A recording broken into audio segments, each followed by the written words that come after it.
empty sandals. Yes. You don't have that quality any longer here. But guess what? But today, we are buying those, when we travel, you go to these high stores and so forth, they've got those kind of shoes or sandals displayed in the display units. And Senegal, they're doing very well with all this slippers we're wearing for the haftans and so forth. What do we have today in Gambia that we would say we own? We need to start creating those stuff. We need to start challenging each other.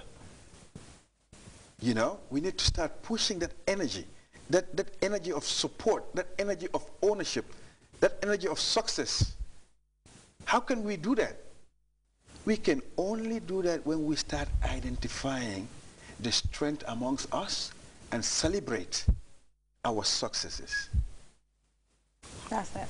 Before we leave, give us a quick briefing about Jangi Jollof. What's the highlight of that book?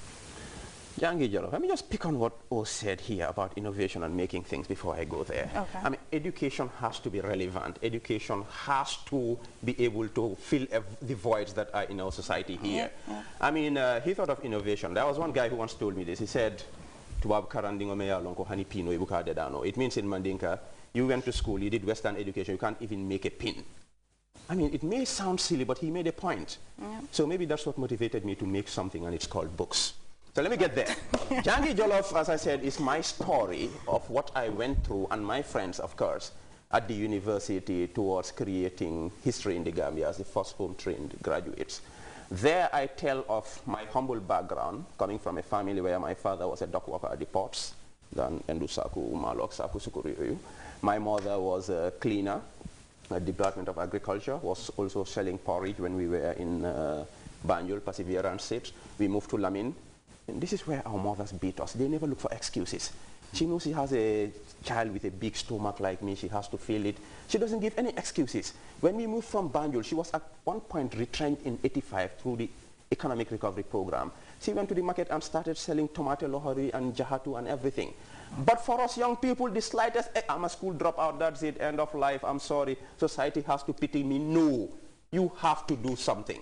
So those are the stories I bring up, how my mother labored to give me a decent education, and in spite of the obstacles, how I am the smallest among them. We had 62 people. Benedict Jame, current head of NDA, was in my batch at the UEP. We have Yankuba Davo at the Gambia Revenue Authority. Bakari Nyasi, current MD at Gambia International Airlines, was in my batch. We have Dr. Tamsir Cham working in the IMF liaison office here. We have others doing PhDs everywhere around the world. We went through this. We had obstacles. We didn't have the law school with the beautiful buildings here. We were moving around, and that's why we were called Floating University. Today you are at Gambia College Brikama. Tomorrow you are at GTTI. You know, but in spite of all the shortcomings, we labored to make sure that the aspirations of the government in making university education a reality in the Gambia were met. We didn't advance any excuses. We went out there, labored with faith and persistence, and we were able to go through this and create history in this country as the first ever home-trained graduates. You had a scholarship to study in the university then? Good. I meet a lot of students at UTG now telling me, or even not out of UTG, I want to go to the university but I don't have a scholarship. Come on, don't give me any excuses. When I went to the university extension program, I didn't have a scholarship. For one whole year, I didn't have a scholarship. Occasionally, they'll send me out of the class for not paying. So how did you manage? Do you not enroll, pay, and then start? It's persistence. I got my enrollment. For some reason, I started. They didn't tell me to pay. Maybe they were busy setting up things. That's I'm a nice. very smart guy. I'm not a Sarahuli, I'm a Badibunka. I'm very smart. So I went into the class, kept quiet, and made sure I had the best grades in those days. When they sent me out, I went to Antres Ndongjata. Then she was permanent secretary at education. She would tell me, no, don't worry, go, I'll talk to them. It was only after a whole year of going there without a scholarship, without fares. I lived in Lamin. I'll take these Jacarlo cars and come to Westfield and walk to MDI for my classes. It was only after 1 year that I got a scholarship. So we don't need excuses. You don't have a scholarship, go seek it. Last time I talked to a young guy, he said he's looking for a job, he couldn't get it. I said, come on, don't give me excuses. How hard have you tried? He said, I sent 14 applications. I said, how about sending 100 applications? Do that and see. Oh, that's true. I said, there is a God.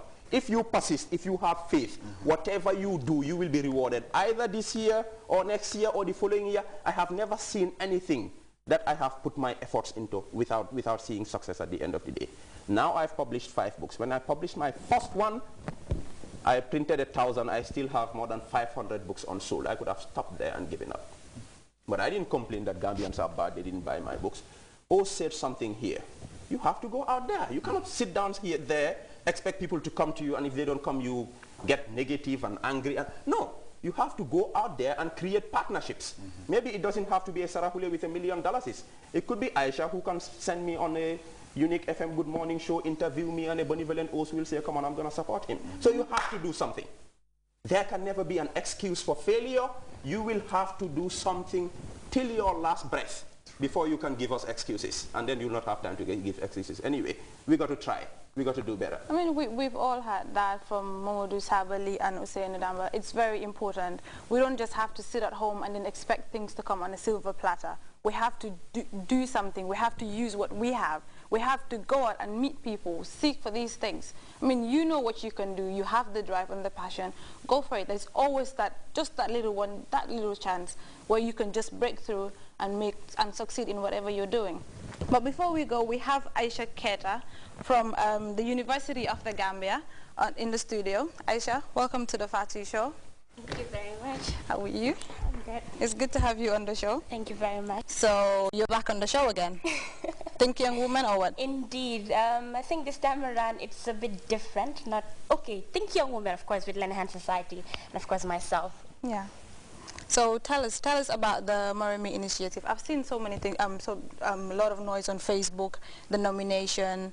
What is it about? Tell us about it. Right, thank you very much. The Marimi initiative, basically, it's about a young women leadership program. It's about aspiring young women leadership program for African young women who are coming up, and then it's almost over like 1,420 applicants all over 41 African countries. Right. And within that, they tend to look at only 25 shortlisted African young women first, and then later on they will see who from 25 different countries. From 41 African countries. Right. Then 25 were selected. 25 were selected, and in the Gambia here, only 4 were shortlisted first, and then I happened to be the one they actually nominated to represent the Gambia. Well done. That's good for you. Thank you. And basically, we have also another young lady who is a Gambian in the diaspora by the name Jamajat. Yes, I've seen that on Facebook. Of course, she's studying in Morocco, Rabat. Yeah. And she will be also going to represent actually Morocco, but then she's a Gambian in the diaspora. Yeah. So indeed, it's also a great thing. So what's the Marimi Initiative Network? What do they do? Basically, they're there to train young women leaders, aspiring young women leaders who are coming up to try to work on leadership training, mentoring, networking, and of course to be activists and participate more on politics as well as work as women rights activists. Now they want to help these young women to mold them up, build their confidence, to make sure that after attending this program, they will be able to participate as well as they can back to their country. Now, they will link them also with other women leaders outside different in the world, actually, I would say. And then they would be very much mold, they would be very much bold and confident to make sure that whatever thing is related to women issues, they'll be very much glad to stand and fight for, especially their rights. And in that case, there shouldn't be any discrimination. So this is exactly what it is all about. And basically, we should be in Ghana next month, and we should spend like 3 months. It should be a 3 months intensive training wherein we're going to learn a lot from key different areas like human rights, like mentoring, networking, and things like that. And then also we will lace with strong women leaders around the world. There's 25 young women leaders. We'll also lace with strong women leaders around the world to help them know more about women rights issues, human rights, gender-based violence, and things like that. And this is exactly what this is all about. But basically, we're trying as much as we can to attend this event, but we have a lot of constraints as well. You have a partial scholarship, I know. Of course, right. Yeah. We have a partial scholarship, myself and Jama, so as to attend this event.